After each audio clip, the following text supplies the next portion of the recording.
Oi, gente, só tô esperando só das 14 horas. Vou testando antes da live começar. Só pra saber o áudio tá ok, tá dando pra escutar legal. Então manda um okzinho se o áudio tiver beleza. Oi, Cris.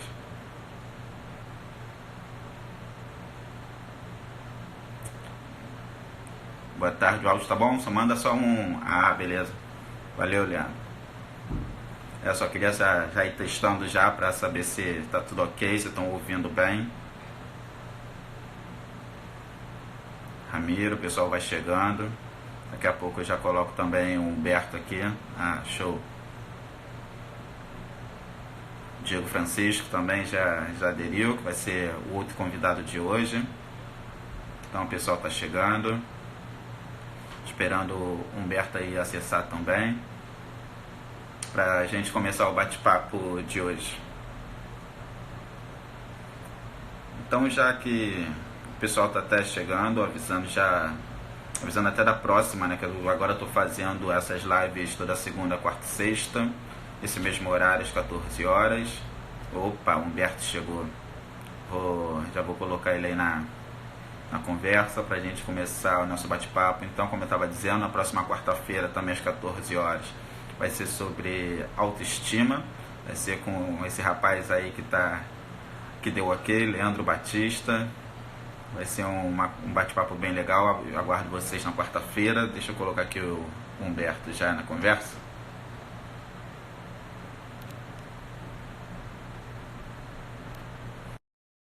O segundo dia já estou familiarizado, já está sendo bem mais fácil. O primeiro dia foi bem complicado. Esperar aí o Humberto aceitar. Opa! Deixa eu chegar aqui. Tá legal, Humberto? E aí, irmão, tudo bem? Tô ótimo. Boa tarde. Boa tarde. Então, hoje, como eu estava falando, hoje é o segundo dia, né? O primeiro dia que eu fiz, estava meio ainda me familiarizando com isso tudo. Bem mais nervoso também, com com essas novas mídias. E assim, para quem não me conhece, eu sou psicólogo Nelson Gentil, atendo no centro do Rio de Janeiro. E assim, por estar impossibilitado de atender hoje presencialmente, estou atendendo online. E também como entendo a saúde mental nossa muito além daquele set clínico, muito além das quatro paredes. Então me sugeriram fazer essas lives, trazer esses conteúdos que nesse tempo que nós estamos confinados, né, muitas informações a todo momento sobre coronavírus, sobre tudo isso que nós estamos passando no mundo. Então eu resolvi trazer um outro conteúdo, outras questões, para a gente sair um pouquinho, embora seja muito importante a gente obter as informações para cuidar de nós, cuidar dos nossos, mas sair um pouquinho desse foco, nós compartilharmos outras questões também que são muito importantes. E hoje, o nosso convidado, então, temos dois convidados. Primeiro é Humberto Baltar, do Pais Pretos Presentes, e posteriormente eu vou conversar também com o Diego Francisco, que é do Paternidade Black e do podcast Afropai. Então, eu vou bater um papo aqui com Humberto primeiro, depois eu saio, volto, que agora tem tempo, né? Antigamente era 60, parece que agora está 40 minutos. Pela quantidade de pessoas que estão acessando, parece que estão diminuindo o tempo da live. Então, a gente vai fazer esse primeiro bate-papo, depois eu saio e a gente começa novamente com o Diego Francisco. Então, Perfeito. a voz é toda sua, senhor Humberto, se apresente para a galera. Bom, eu sou Humberto Baltar, sou professor de inglês, dou aula de cursos personalizados pelo Skype, pelo WhatsApp, e também trabalho na rede pública de ensino infantil, né, no ensino municipal do Rio de Janeiro, dando aula de inglês para as crianças. E o Pais Pretos Presentes, né, que é o coletivo que eu represento, ele surgiu justamente assim, né, quando eu me descobri que seria pai, né? Minha esposa deu essa maravilhosa notícia e eu fiquei imediatamente na dúvida, né, sobre como conduzir a vida de uma criança negra no Brasil, porque a gente percebe o tempo todo que os casos de racismo são diversos, a gente percebe que a gente não está em casa aqui. Então eu queria saber como fortalecer a autoestima do meu filho, como permitir que ele se sentisse empoderado desde cedo. Então, para isso, eu perguntei na internet se alguém conhecia um pai preto presente e pedi que me apresentasse esse pai. Então, eu fiz essa pergunta no Facebook, no LinkedIn, no Instagram, no Twitter, e aí vários pais foram surgindo, se apresentando, e eles próprios tiveram a ideia de fazer inicialmente um grupo no WhatsApp para a gente trocar. Só que do grupo do WhatsApp surgiu a ideia também da galera se reunir, se ver. Então tivemos o nosso primeiro encontro, e aí a partir desse encontro surgiu o convite de outros coletivos, como a Casa Preta, por exemplo, chamou a gente para falar sobre abandono parental. Foi muito interessante que a gente pôde tratar esse assunto sob uma perspectiva africana. O projeto Avança Negra também chamou a gente para falar sobre masculinidade, paternidade, né, lá com a Marcele, com a galera, foi muito bacana também. O tema era ouvindo nossos irmãos, então foi uma troca entre os pais e as mães pretas, né, uma coisa assim fantástica. Tivemos também na Faculdade Celso Lisboa, falando um pouco também sobre a nossa experiência. Então, é muito rico tudo isso, por quê? Porque começou com os pais, mas as mães logo quiseram entrar também. Então foi muito legal, porque surgiu o grupo das mães, né? E aí já tem o grupo das mães e dos pais, até mães e pais brancos também de filhos negros, sejam eles adotados ou, enfim, mestiços, também quiseram entrar. Então a gente fez grupos separados para poder respeitar a questão do lugar de fala, né? A gente fez grupos reservados para pais negros, mães negras, mães e pais brancos, e um grupo mesclado onde todo mundo pode compartilhar junto. E tem sido uma experiência fantástica, porque começou no Rio de Janeiro e já tem pais de todos os estados, até países, pais que moram na Austrália já falaram com a gente, o pessoal da Nigéria fortalece muito o nosso coletivo. Angola também, para minha surpresa, muita gente da Angola acompanha a gente, e tem sido tremendo essa troca com outros pais de diversas localidades, tratando sobre como eles empoderam seus filhos. Quanto tempo? Quando começou o Pais Pretos Presentes? O coletivo vai fazer 1 ano, daqui a pouquinho. A gente começou no dia 5 de abril. 5 de abril de 2018, nós começamos. Eu também tenho, depois, quando isso tudo acabar, quando a gente voltar aí a circular pela cidade, eu tenho uma proposta para você e para o Diego Francisco também, que eu penso em alguns dados para paternidade, que eu acho bem interessante. Eu atendo muitos pais também no consultório, que tem N questões, esbarro sempre essas questões quanto à paternidade, que eu acho que vai ser também algo bem interessante para todo mundo. Com certeza. Sobre isso também. Você até começou falando aí, né, sobre quando você recebeu a notícia quando iria ter um filho. Eu gostaria que você falasse um pouco mais como foi essa experiência, quando foi essa notícia, como você experienciou isso e essa vivência, vamos dizer assim, né? Para mim foi fantástico, porque por uma coincidência incrível, eu fiquei sabendo que seria pai um dia antes do Dia dos Pais, né?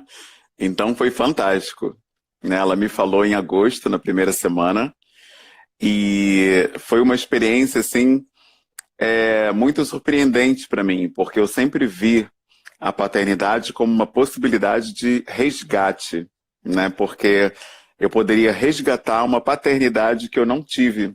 Porque o meu pai ele foi muito presente, mas principalmente através de mantimentos, pagando, né, escola, curso e tal. Mas essa parte emocional, afetiva, conversa sobre emoções, por exemplo, isso sempre foi ausente na minha infância. Então, eu sempre tive uma lacuna que eu tinha um sonho de preencher quando eu tivesse o meu filho, dar a ele essa vivência, essa educação que eu não pude ter.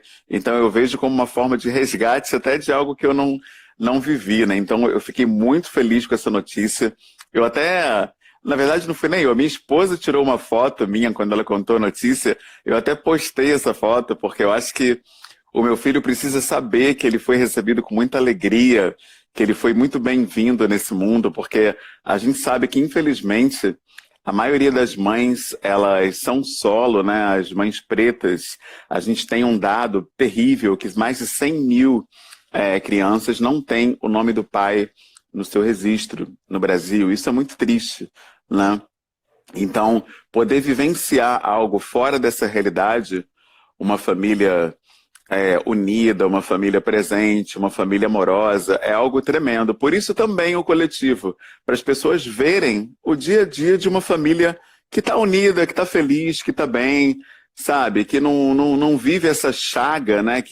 Essas mazelas do racismo o tempo todo. Eu acho que é importante a gente reescrever a nossa história sobre um outro viés, né? Que não seja só a questão da exclusão, do sofrimento, uma outra narrativa.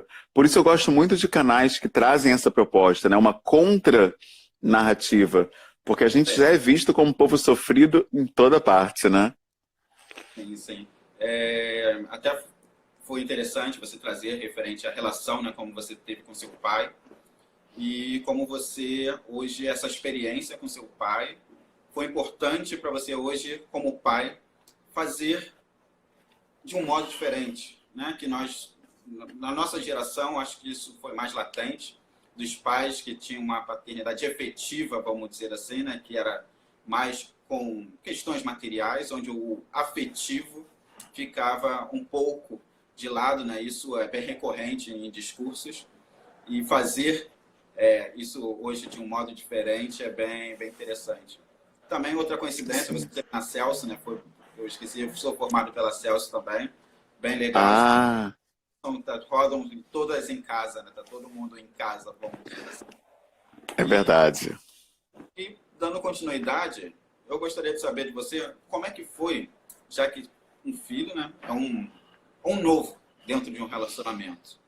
E como é que é essa experiência? Você como um casal, esposa, tendo... Qual é o nome do seu filho? Que eu sei que ele é lindo, eu já vi a foto, vejo mas eu esqueci o nome dele. Ah, ele se chama Apolo. Falou. Lindo, lindo. Isso. Obrigado. Eu sou de letras, né? Sou professor de inglês, então eu gosto muito da etimologia das palavras, né? E é interessante, né? Até o nome dele tem uma curiosidade, que o prefixo a é um prefixo de negação, né? Que é sem. E polo são os extremos, né? Então, Apolo, sem extremos, ele é equilibrado, ele está ali no meio, centrado. Então, é um nome bem interessante. A gente precisa de foco o tempo todo nessa vida. Então, é um nome que traz à tona um estado mental que é importantíssimo no meu ponto de vista. Essa vivência da gestação do Apolo foi algo interessantíssimo. Por quê? Todos os relatos que a gente recebia, tanto eu como a minha esposa, eram os piores possíveis, né? As pessoas diziam as coisas mais horríveis, até de se falar mesmo, e de se ouvir, porque falavam sobre impossibilidade de dormir, que ela não teria tranquilidade, que a vida sexual ia para o espaço, que a pele ficaria horrível e ficar toda empolada, que ela ia ficar gorda, inchada, aquelas coisas que a gente já conhece. Então, a gente chegou um momento que a gente decidiu fechar um pouco a porta para falas externas, né? Para o que a galera fala, para o palpite da galera, e focar na gente. E, no meu ponto de vista, foi a melhor coisa que a gente fez. Porque, coincidentemente ou não, praticamente nada, né, do que falam com relação à gestação de negativo aconteceu com a gente. Esses prognósticos que fazem... A nossa vida sexual, por exemplo, foi super ativa até um dia antes do Apolo nascer, tudo normal, sem nenhuma alteração. A pele dela não teve nada disso que falaram, que ficaria tudo empolado, tudo esquisito. Ela não ficou inchada. A perna, sim, a perna inchou um pouquinho, mas bem próximo do final da gestação. A gestação foi completa, né, às 40 semanas, e eu tive a experiência mágica de fazer parte do parto do meu filho. Foi algo assim tremendo, uma experiência que eu nunca vou esquecer nessa vida. Eu lá massageando ela para ela sentir menos dores, né? Massageando a perna. Ela tinha muita dor na perna, não sei porquê, mas eu lembro que lá na maternidade perinatal eu fiquei massageando a perna dela enquanto ela estava sentindo aquelas contrações, né, para ter o nosso filho.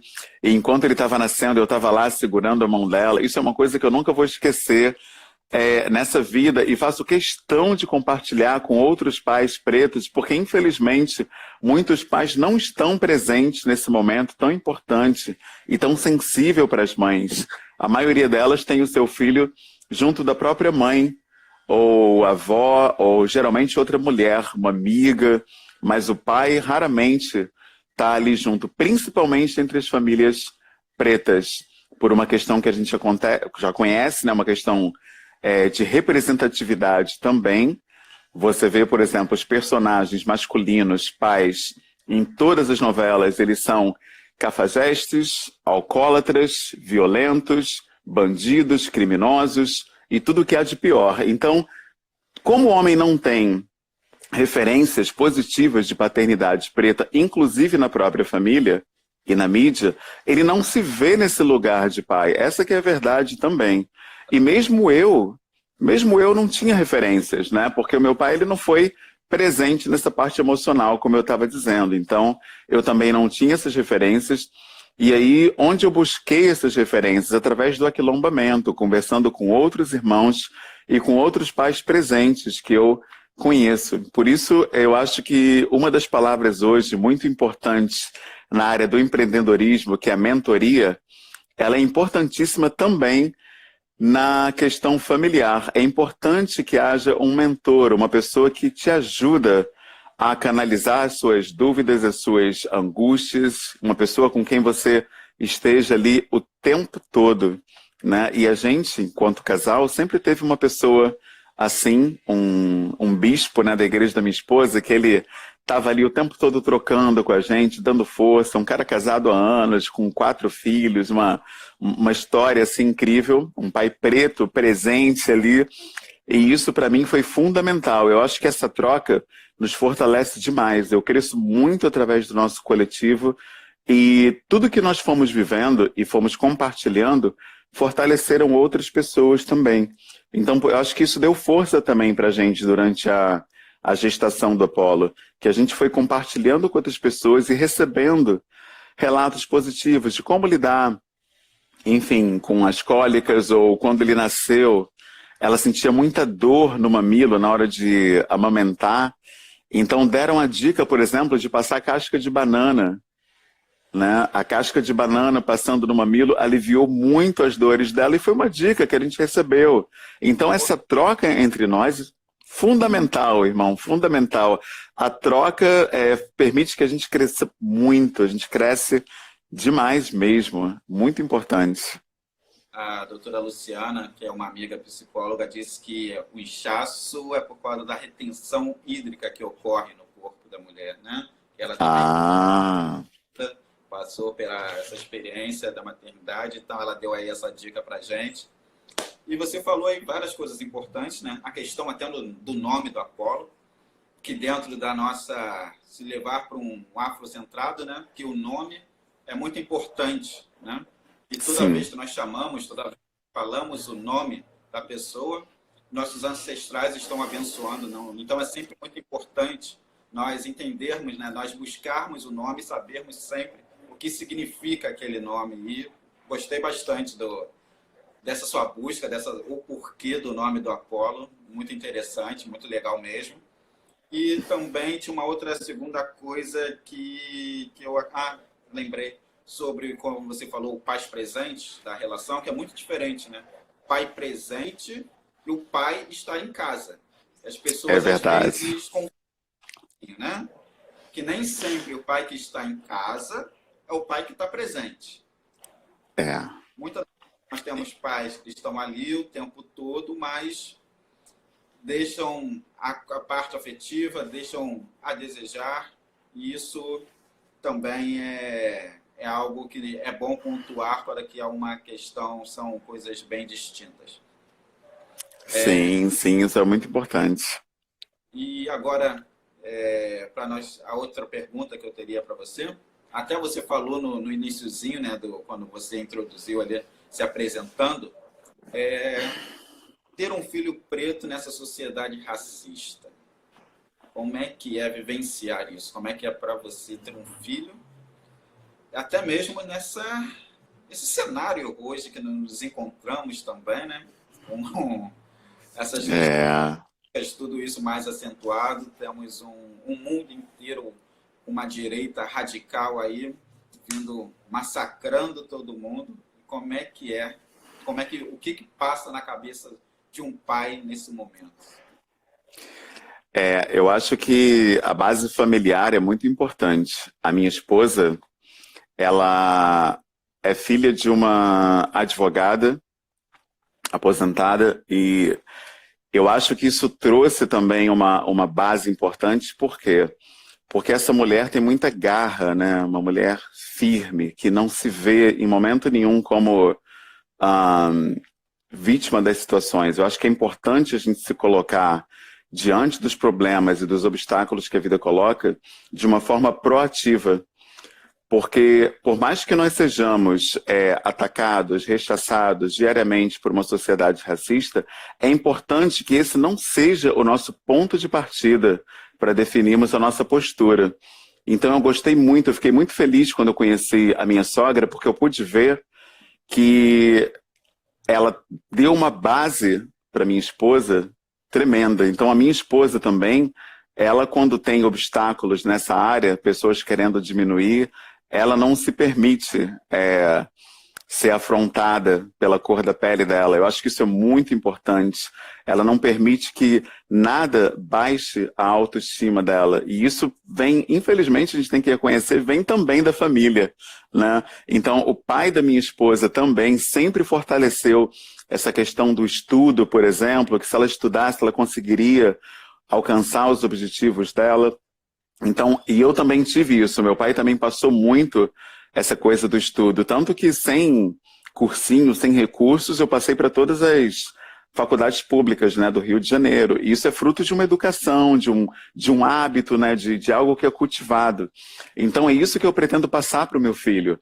Que não vai haver limite, nem pessoa que possa parar a trajetória dele se ele estiver acreditando firmemente nele a todo momento.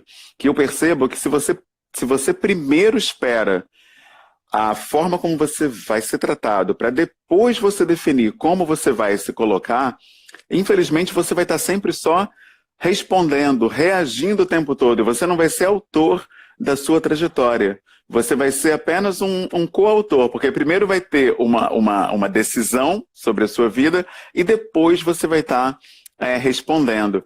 Tem uma filósofa que eu gosto muito, que é a Azanderi, e ela fala muito nisso, na questão da agência.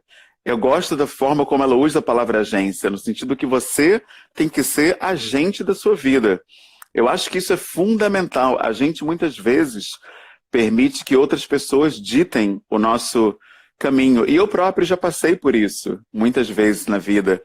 E até na área de masculinidades, é um assunto que a gente conversa muito no coletivo, eu tive essa experiência de viver de acordo com o que diziam que eu devia ser. Por exemplo, a nossa mídia, o homem negro principalmente é aquele pegador, o cara que arrasa com a mulherada e tal. E eu segui esse roteiro muito tempo, sabe? De querer número, de conhecer pessoas, mulheres e tal. Até que isso começou a me consumir, me fazer mal de uma forma tal que eu percebi que isso era um processo doentio e que eu não queria isso para mim. Então eu comecei a mudar a minha forma de agir. Então isso é outra coisa também que eu faço questão de passar para o meu filho, que parece que é vantagem e tal, você ser o cara, o pegador, mas no final das contas você está objetificando, antes das mulheres, está objetificando a si próprio. E isso tem um preço. O preço é horrível, porque você passa a se ver também como uma carne, né? Um pedaço de carne apenas, e não como uma pessoa, agente da própria história, agente da própria narrativa, né? E principalmente condutora dos próprios sonhos, né? Eu acho que a nossa sociedade, ela passa para a gente uma ideia muito negativa da pessoa preta. O homem preto, então, ele não existe, né? Eu tenho várias experiências em que eu estava invisível. Por exemplo, o nosso filho, a gente já foi em várias consultas em hospital ou pediatra. Eu observo que as pessoas só falam com a mãe, né? A atendente, a médica que atende. Mãe, qual é o peso do seu filho? Mãe, qual é a altura do seu filho? Mãe, o seu filho teve febre? Mãe, é tudo mãe. Você pode estar do lado, você pode estar na frente da esposa, você pode ser a pessoa que se dirigiu primeiro a ela vai falar com a mãe. O pai é invisível. O pai negro, então, esquece, né? Então, é preciso que a gente reforce que nós estamos aqui. Então, isso também foi uma das coisas que me motivou a criar o coletivo Pais Pretos Presentes, porque o homem negro já é invisível, o pai preto, então, é inexistente. Então, a gente tem que marcar presença, fazer questão de deixar a nossa narrativa, a nossa posição diante da sociedade, para que a gente não desapareça de vez como eles querem que seja, né? Especialmente na mídia, nas novelas, filmes e por aí vai. Você tocou em um ponto, autoestima, como a família é importante na construção da autoestima. E nós pretos sofremos muito com uma autoestima baixa, devido a tudo isso que você disse, o lugar que a sociedade a todo momento reforça, que tentam nos colocar, né? A todo momento diz que o nosso lugar não é esse de fala, o nosso lugar não é esse de protagonistas. E isso faz marcas em todos nós, enquanto a família, as pessoas que estão ali ao redor dessa criança é importante, principalmente ali na primeira infância, dos 0 aos 6 anos, quando a criança está tendo as suas primeiras vivências, as primeiras experiências de mundo, e depois vai ter o contato maior com esse mundo externo.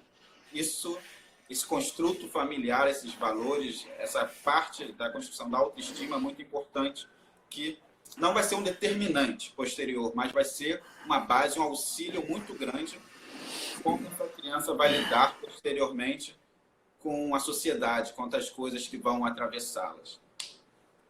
E eu gostaria também de saber de vocês se vocês já tiveram, se tem no coletivo de vocês algum pai trans. Se vocês já tiveram, como é que foi que hoje na nossa sociedade, né, temos pais que geram filhos, pais que menstruam, e como é que se tem lá dentro lá do coletivo de vocês um pai trans. Sim, tivemos, e foi uma das experiências mais chocantes que eu já vivenciei, porque era um pai extremamente angustiado, né, que pensava inclusive na questão do suicídio, né, ele cogitava tirar a própria vida pela forma como a sociedade o via. E essa é uma questão que ela é muito presente na nossa sociedade ainda, apesar de nós termos tantas discussões, apesar de nós estarmos numa cidade cosmopolita como o Rio de Janeiro, né, que o Rio de Janeiro ele atrai todos os olhares do mundo inteiro. Então, para muitas pessoas, aqui é o lugar da desconstrução, inclusive o próprio Rio Tour, a campanha deles promovendo a cidade, era cheia de bandeiras de arco-íris, dizendo que aqui todas as vertentes, todas as variações de gênero são bem-vindas, quando a gente sabe que isso não é verdade. O índice de suicídio entre pessoas trans é altíssimo, a expectativa de vida de pessoas trans é cerca de 37 anos, o que é terrível, é assustador. E esse pai falou no nosso grupo que ele pensava em cometer suicídio pela forma como ele era enxergado, como ele é enxergado na sociedade. E, claro, nós tentamos, né, conversamos e falamos com eles que ali ele estava entre irmãos, né, ele durante muito tempo trocou com a gente, mas com o tempo ele acabou saindo do grupo, e é isso que me deixou assim, muito mal, assim, porque mostrou que a gente ainda não consegue fazer com que um irmão nosso trans se sinta acolhido, e isso é assustador. Né? Eu sou uma pessoa, eu sou cristão, né? E eu vejo que a própria igreja, né? Você tem o mandamento, amar uns aos outros e tal, e você não vê um pastor, nenhum desses pastores grandes aí que tem no Brasil, por exemplo, tem coragem de chegar na TV e dizer: você gay, você trans, você é bem-vindo na nossa igreja, você vai ser acolhido, vai receber um abraço e o Espírito Santo vai agir na sua vida. Você não vê falar esse tipo de coisa, né?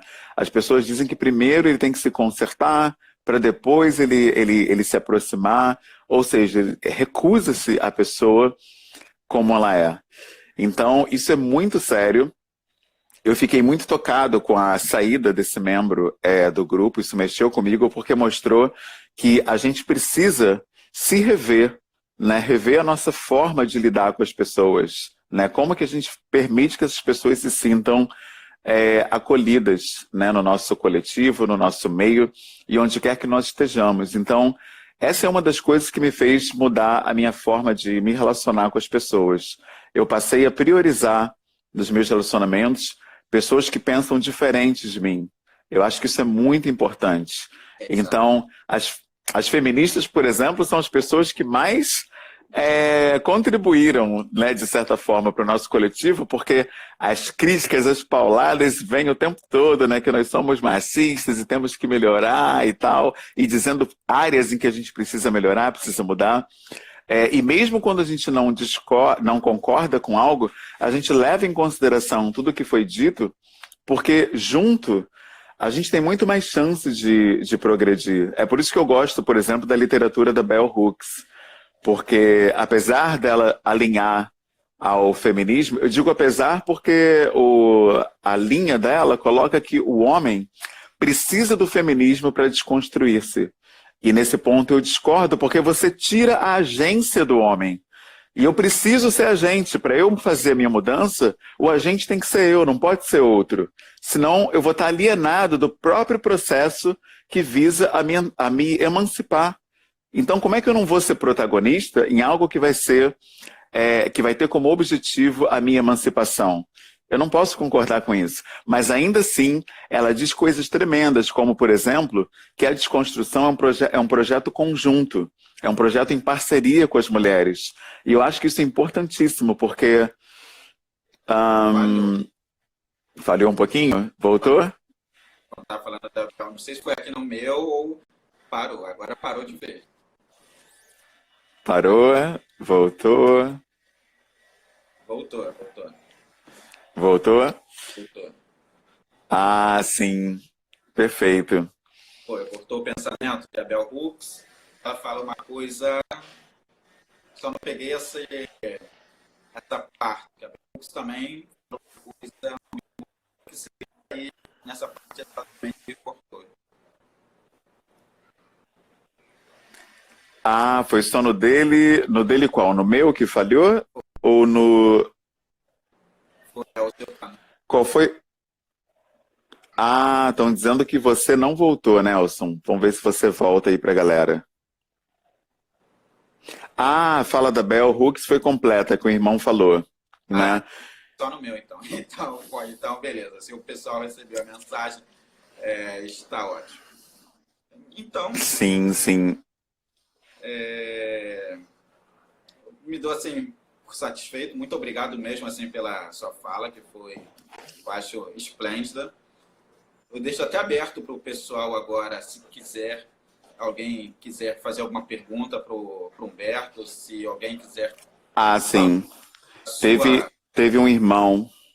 Sim, um irmão aqui falou sobre a alienação parental. Ele falou que muitas mães privam o pai desse convívio, especialmente quando a relação acaba.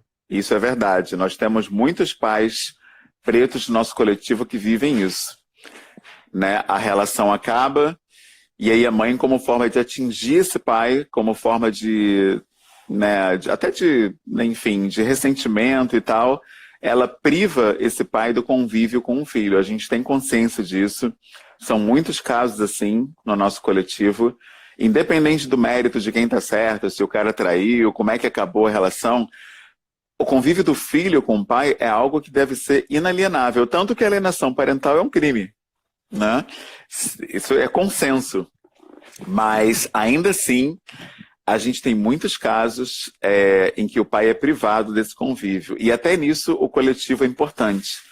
porque a gente se aquilombando, a gente dá orientação não só fraternal e racial a esses pais, mas também jurídica, temos advogados no nosso grupo e encaminhamos também atendimento psicológico. A gente tem muitos irmãos da psicologia ajudando demais a gente, então é muito importante. A Tulane, por exemplo, era uma pessoa incrível que se dispôs a receber nossos irmãos. Enfim, tem a Débora Medeiros, tem tanta gente, né, que está sempre trocando. Essa troca é fundamental. E eu aproveito essa fala para dizer que a terapia tem feito uma diferença tremenda na minha vida. Eu recomendo a todas as pessoas que eu conheço que façam terapia. Muitas pessoas não sabem, mas boa parte dos planos de saúde cobre pelo menos uma sessão semanal, né, de terapia. Pois é, as pessoas às vezes... Exato. Muita gente desconhece isso. Eu próprio descobri que o meu plano cobria terapia fuçando lá o aplicativo e aí descobri que lá numa área escondida tinha atendimento psicológico. Eu descobri uma terapeuta perto aqui de casa e faço com ela uma sessão semanal e isso é tremendo e toca no ponto que você falou da autoestima. Através da terapia, eu percebi, por exemplo, que passar a minha infância num quartinho de empregada, onde minha mãe trabalhava, teve um impacto tremendo na minha autoestima. Eu precisava pedir autorização para, né, abrir geladeira, ligar uma TV e coisa e tal. E isso hoje ainda trazia resquícios, né, para ter iniciativa, por exemplo, para falar com uma mulher, para ousar um emprego novo, pedir uma promoção no trabalho, até para abrir a minha empresa, foi um parto. Eu não me via como dono de um negócio. Então, tudo isso vinha lá de trás dessa autoestima abalada por essa questão da forma como eu fui crescendo, né? Que minha mãe é empregada doméstica e eu cresci no trabalho dela. Então, isso teve um impacto direto na minha autoestima. E fazendo terapia, eu pude reconhecer, finalmente, como que isso influenciou posteriormente na minha vida, através dessa troca com a terapeuta. Então, eu recomendo muito que as pessoas façam, porque você reconhece o teu comportamento, entende o que influencia ele e como o seu comportamento é construído. Então, é fundamental essa troca, né? Então, eu indico muito. O aquilombamento é importante entre nós, irmãos. O objetivo do coletivo Pais Pretos Presentes é esse. Mas um profissional qualificado, ele dá uma outra perspectiva. Ele pode fazer uma diferença muito maior. Então, eu recomendo a todo mundo que, se possível, faça terapia, nem que seja online, né? Agora, nesse coronavírus. Online está sendo a única forma que estamos fazendo. Exato. Também fazem preços sociais, tem pacotes que, assim, eu tiro por mim, conheço muitos outros psicólogos pretos também, pretas, que nós trabalhamos para os nossos. E sabemos É verdade. que nós economicamente tem o problema econômico, que é também um braço do racismo. Então, nós fazemos preços acessíveis, preços sociais, e o principal é que muitos de nós nem percebem que precisam, se acham ainda a psicologia muito longe de ser, muito longe da sua realidade. Mas é possível, eu sempre falo que é possível sim. Nós temos N profissionais aí que pode ajudar. Muito bom. Autoestima vai ser um assunto do próximo, na quarta-feira, às 14 horas, nós vamos falar bastante dessa questão da autoestima. É um agente influenciador das nossas... Até mesmo se achar bonito, né? Que para muitos hoje é uma novidade, se ver bonito. Isso para muitos de nós parece simples, mas é algo, às vezes, é uma pedra fundamental na nossa construção.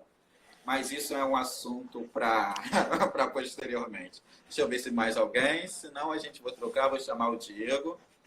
E Humberto, desde já, muito obrigado pela sua participação. Cara, foi Tamo junto. Show de bola. E a gente vai conversar depois. Quando tudo isso aqui se assentar, a gente até pode combinando algumas coisas. E até mesmo também não sabia que tinha psicólogos lá trabalhando no seu projeto. A gente também pode alinhar algumas coisas aí. E a gente... Com certeza, irmão. Muito obrigado mesmo. Eu que te agradeço pela disponibilidade. É um privilégio essa troca aqui com você. Espero poder ter um outro encontro desse tipo, porque muitas pessoas do nosso coletivo precisam conhecer de perto a importância do trabalho de um psicólogo. Então a gente poderia falar também sobre terapia um dia. Um abraço, irmão. Só me chamar que eu vou, com certeza. Tamo junto. Então, gente, eu vou sair agora, vou deslogar agora que tem um tempo e vou voltar para chamar o Diego. Senão vai ficar pouquinho tempo aí para ele falar. Tchau, tchau, galera. Eu tô voltando.